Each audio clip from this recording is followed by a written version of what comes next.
বন্ধুরা, বাংলাদেশের মোহাম্মদ ইউনূস সরকার এখন নিজের দেশেই বিপদে পড়েছে, কারণ সেখানে দ্রুত নির্বাচনের দাবি বাড়ছে। প্রতিবেদনে বলা হয়েছে বাংলাদেশের সেনাবাহিনীতেও ভাঙন দেখা দিয়েছে এবং সেনাবাহিনী দুই ভাগে বিভক্ত হতে চলেছে। এরই মধ্যে মোহাম্মদ ইউনূস সরকারের বিরুদ্ধে বিদ্রোহ শুরু হয়েছে। পূর্ব প্রধানমন্ত্রী খালেদা জিয়ার দল বাংলাদেশ ন্যাশনালিস্ট পার্টি অর্থাৎ বিএনপি বলেছে জুলাই আগস্টের মধ্যেই দেশে সাধারণ নির্বাচন হওয়া উচিত, কিন্তু ইউনূস সরকার বলছে এই বছর নির্বাচন হবে না, বরং আগামী বছরের মাঝামাঝি বা শেষের দিকে হবে। বিএনপি বলেছে যা সংস্কার করার দরকার তা দ্রুত শেষ করে তাড়াতাড়ি নির্বাচন করা উচিত, কারণ দেরি করার কোনো সঠিক কারণ নেই। জেনারেল সেক্রেটারি মির্জা ফখরুল ইসলাম আলমগীর একটা প্রেস কনফারেন্স করেন, সেখানে তিনি ইউনূস সরকারকে বিভিন্ন বিষয়ে ঘেরে অর্থনৈতিক নীতি, গ্যাসের দাম বৃদ্ধি এবং কর বৃদ্ধির বিষয়গুলো তুলে ধরে তিনি বলেছেন যদি দ্রুত নির্বাচন না হয় তবে তাদের দল ইউনূস সরকারের বিরুদ্ধে ব্যবস্থা নেবে এবং এককভাবে নির্বাচন করবে। অন্যদিকে বাংলাদেশ আর্মিতেও ভাঙন দেখা যাচ্ছে। বাংলাদেশের সেনাবাহিনীর মাল্টিপল পাওয়ার সেন্টার দেখতে পাওয়া যাচ্ছে। মিলিটারি জেনারেল মোহাম্মদ ওয়াকারুজ্জামান ইউনূস সরকারকে সমর্থন করছে। অন্যদিকে লেফটেন্যান্ট জেনারেল মোহাম্মদ হক ইউনূস সরকারের বিরুদ্ধে রয়েছে। ওয়াকারুজ্জামান ওই আর্মি অফিসিয়াল যিনি শেখ হাসিনাকে দেশ থেকে বার করার জন্য বলেছিলেন, কিন্তু এখন তারই অথরিটিতে বাংলাদেশ আর্মি দুভাগে ভাগ হয়ে যাচ্ছে।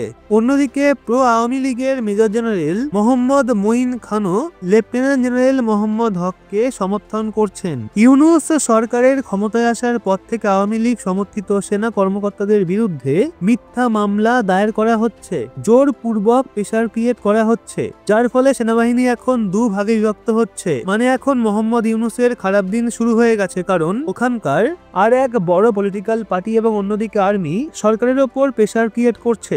এর মধ্যে ইউনূস সরকার ভারতের বিরুদ্ধে অনবরত পদক্ষেপ নিচ্ছে। যদিও ভারত বাংলাদেশকে নানা ধরনের সাহায্য দিয়ে আসছে, কিন্তু তা সত্ত্বেও বাংলাদেশ এমনটা করে চলেছে।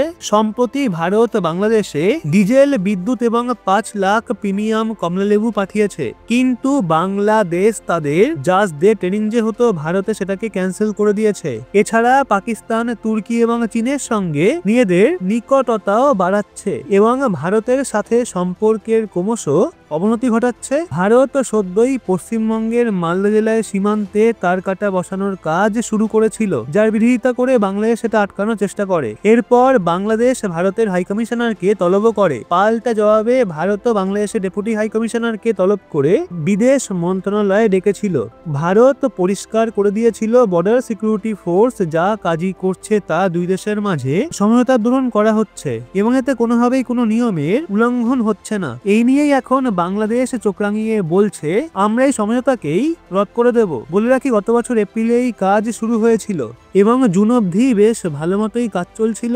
ভারতের সীমান্ত সুরক্ষা বাহিনী অর্থাৎ বিএসএফ জানিয়েছে সীমান্তে তার কাটা বসানোর কাজ এপ্রিল থেকে জুন অবধি বাংলাদেশকে জানিয়েই করা হয়েছে। জুলাই থেকে অক্টোবর অবধি বর্ষার কারণে কাজ বন্ধ রাখা হয়েছিল, কেননা অনেক এলাকা বন্যায় ডুবে গেছিল। নভেম্বরে তার কাটা লাগানোর কাজ পুনরায় শুরু হয়, কিন্তু বর্ডার গার্ড বাংলাদেশ মানে বিজিবির দ্বারা আপত্তি করার পর প্রথমবারেতে বাধা আসে এবং তার মাঝে সেখানে ইউনূস সরকার আসে। রিপোর্ট বেরিয়ে আসে মোহাম্মদ ইউনূস সরকার ভারতের সঙ্গে সীমা সমঝোতাকে সমাপ্ত করা নিয়ে ভাবনা চিন্তা করছে। বিএসএফ এর এক আধিকারিক জানিয়েছেন তার কাটা লাগানোর ইনফরমেশন আগেই বিজিবিকে সমঝোতা অনুসারে দেওয়া হয়েছিল।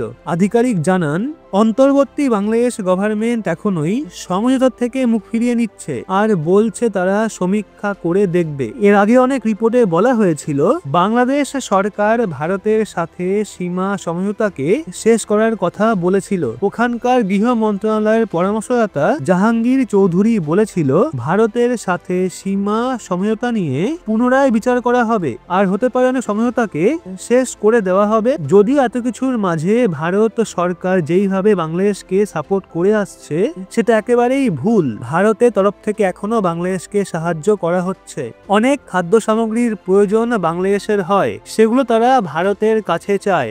আর ভারত 7-5 না ভেবেই সেগুলো দ্রুত সাপ্লাইও করে দেয়। তো এই সিচুয়েশনে ভারতের বাংলাদেশকে সহায়তা করা কতটা সঠিক তা নিয়ে প্রশ্ন উঠছে। যদিও নেপাল থেকে বাংলাদেশের ভেতরে বিদ্যুৎ সাপ্লাই করাই সমঝোতা তো শেখ হাসিনা সরকারের সময়ই সাইন হয়েছিল, সেই জন্য এক্ষেত্রে ভারত কিছু করতে পারবে না। কিন্তু ভারত এখনো বাংলাদেশকে প্রয়োজনীয় খাদ্য এবং ফল সরবরাহ করছে, সেক্ষেত্রে ভারতের উচিত এই সাহায্যগুলোকে পুনর্বিবেচনা করা। তো এই বিষয়ে আপনার মতামত অবশ্যই লিখে জানান কমেন্টে। আর যদি আমাদের তথ্য আপনার ভালো লেগে থাকে তাহলে অবশ্যই ভিডিওটি লাইক করুন, শেয়ার করুন আপনার বন্ধু বান্ধবদের, আর সেই সাথে চ্যানেলটা সাবস্ক্রাইব করে চোখ রাখুন রহস্য বাংলার পর্দায়।